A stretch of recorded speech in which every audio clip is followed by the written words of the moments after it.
Salam alaikum, salut les amis. Écoutez, je vous en avais parlé. Donc je voulais vous présenter un petit peu ce que j'allais emmener avec moi comme nourriture sur le marathon des sables. C'est un point qui est vraiment fondamental à plusieurs titres. Déjà, il conditionne beaucoup d'éléments. Il conditionne l'énergie qu'on va emmagasiner sur toute l'épreuve. Rappelons qu'on est une semaine en autonomie complète en plein désert, donc dans des conditions de chaleur importantes la journée, de froid la nuit, puisqu'on descend à 6-8 degrés. Donc il faut emmagasiner de l'énergie. Donc cette énergie, elle vient principalement et exclusivement de la nourriture qu'on va emporter. Donc c'est un des éléments prioritaires.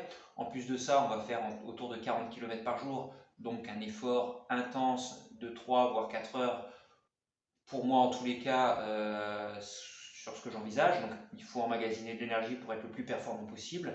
Il faut aussi prévoir de manière à pouvoir récupérer, puisque la récupération passe aussi par l'alimentation. Donc c'est un point qui est vraiment important.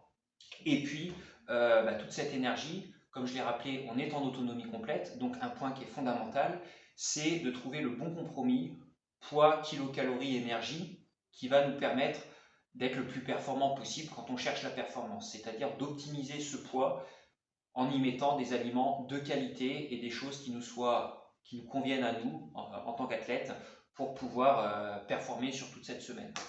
Donc voilà.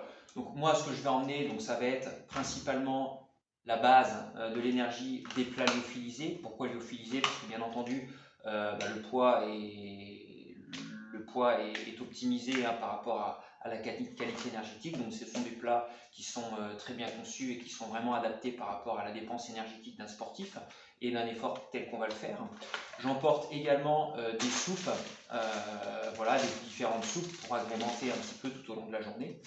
J'emmène également, notamment pour le matin, des produits énergétiques, donc des pure barres avant les épreuves, également des gels pour les épreuves, des boissons énergétiques aussi pour pendant l'étape. J'emmène des soupes, donc voilà, j'ai juste de l'eau à rajouter, donc c'est moindre poids. Voilà, c'est un moindre poids et ça permet toujours de se réhydrater tout en se faisant un peu plaisir. Et puis pour passer le temps l'après-midi, puisque avec 3-4 heures d'effort, ça nous fait arriver entre 12 et 13 heures le midi, donc il y a toute l'après-midi à passer. Donc pour faire passer un petit peu le temps tout en se réalimentant progressivement, je prévois des pistaches et des petits saucissons, donc voilà, qui vont me permettre de tenir la journée. Et je vais me faire un petit plaisir qui va être notamment à base d'entremets au chocolat, voilà, que je prépare en amont avec du lait entier en poudre. J'ai plus qu'à réhydrater, ça me permet de me faire mon petit plaisir le soir. Donc voilà globalement comment se passent mes ravitaillements. Donc voilà, l'alimentation sur le marathon des sables, ça représente une obligation, s'alimenter, faire le plein d'énergie, un besoin, mais une obligation vis-à-vis de l'organisation, puisqu'il est bien stipulé dans le règlement que nous devons avoir 2000 kcal par jour, ce qui correspond à 14 000 kcal pour l'ensemble de la semaine. Voilà pour toute une journée type, donc là en l'occurrence mon étape 2.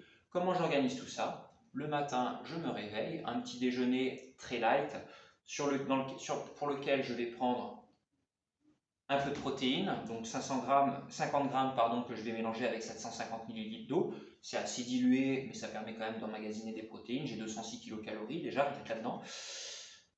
Et de m'hydrater dès le matin avec déjà 750 ml.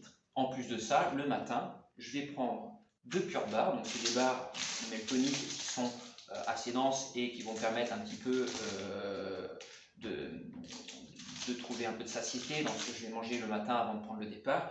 Donc c'est aussi, comme c'est indiqué, source de protéines, ce qui est toujours intéressant sur les efforts d'ultra-endurance, au niveau notamment de la reconstitution musculaire. Donc ça, c'est intéressant. Voilà un petit peu le petit déjeuner. Pour mon étape, je m'organise avec deux gels énergétiques classiques, ce qu'on prend sur les courses, ce que moi en tout cas j'ai l'habitude d'utiliser, bien entendu, et une boisson énergétique. Une seule, donc effectivement sur des étapes de 40 km, ça peut paraître léger, sachant que moi, bien souvent, j'alterne un peu de boisson énergétique, un peu d'eau, donc ça ne me fera pas toute l'étape, j'en suis conscient, ça me fera toute la première moitié de l'étape, mais ça me permettra déjà sur cette première moitié de l'étape de faire un peu le plein en énergie pour pouvoir tenir jusqu'à la fin de l'étape. J'arrive de mon étape, il est midi 13h. Une fois que tout ce qu'il y a dans mon sac est enlevé, donc je récupère ça. Donc le mi-goreng, comme je le disais, donc je rajoute de l'eau, ça réhydrate, c'est des féculents, c'est un petit peu de pâte, c'est un petit peu pimenté, j'aime bien, moi c'est à mon goût. Et 50 g de protéines, comme le matin, pour récupérer de mon étape. Et puis je me réserve pour l'après-midi mes petits saucissons, donc j'ai 8 petits saucissons et des pistaches que, comme vous voyez, qui sont déjà décortiquées, je ne vais pas m'emmener les coques vides. Donc voilà, 60 g de pistaches, j'ai noté bien sûr sur chaque sachet ce qu'il y a dedans. Donc 60 g de pistaches, donc là 360 kcal pour ces 60 g, plus 50 g de saucissons, ça tombe avec 8 saucissons, 240 kcal. Donc voilà, en général j'en mange un de temps en temps, un tous les 3 quarts d'heure, ce qui me permet, je le mâche un petit peu, ce qui me permet de servir de chewing-gum, de faire passer le temps, et puis d'avoir l'impression de justement de satiété, le fait de mâcher, de mastiquer, voilà, c'est toujours intéressant, ça dégage les glandes salivaires qui permettent aussi d'avoir cette impression justement de manger. Donc ça c'est toujours sympa. Et puis le soir arrive.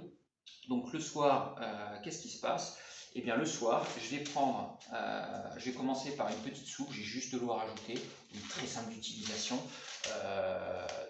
Ça permet de faire un peu l'entrée. Donc ma petite soupe, ce qui permet de me réhydrater. Donc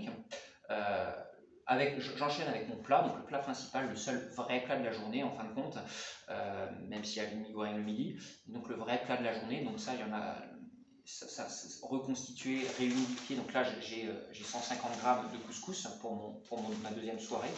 Ces 150 g de couscous réhydratés, ils vont finir à 500 g de nourriture, donc vous voyez c'est quand même un plat tout à fait conséquent. Donc là j'ai 400 kcal. C'est très intéressant, c'est presque un quart du ratio quotidien obligatoire. Et voilà, ne pas oublier d'indiquer l'eau qui sera ajoutée pour pouvoir réhydrater la nourriture. C'est pas sur le bivouac quand vous avez pu les donner sur les étiquettes qu'il faut y penser. Il faut savoir à l'avance combien d'eau vous allez avoir à rajouter, ce que ça représente. Voilà pour le repas. Et puis en dessert, parce que moi j'aime bien le confort et le petit plaisir du soir, parce que pour moi ça fait aussi partie de la performance et du confort de la semaine, donc je me prévois une petite crème dessert, donc c'est pas ce que ça rapporte en kilocalories, 60 g, 250 kcal, on pourrait optimiser bien plus. Néanmoins, voilà, ça me permet d'avoir ce petit plaisir du soir. Donc là, il est constitué d'un entremets avec du lait en poudre, et j'ai rajouté quelques petits grains de couscous moyens, voilà, pour rajouter un petit complément.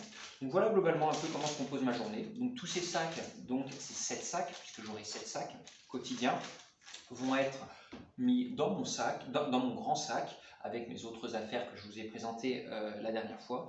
Et chaque jour, ça veut dire que chaque jour, je m'allège de à peu près 650 g. Donc au fil des jours, je vais perdre du poids. Je vais commencer avec un sac qui va faire 6,5 kg le premier matin, pour terminer le dernier jour avec un sac qui va faire autour de 2 kg. Donc il sera beaucoup plus léger, un peu à ce qu'on a à l'image des ultra-trails qu'on a l'habitude de faire. Donc voilà un petit peu comment s'organise l'alimentation pendant le marathon des sables et comment on optimise un petit peu tout ça. Voilà, je vous souhaite un bon appétit, une bonne journée et à la semaine prochaine. Ciao!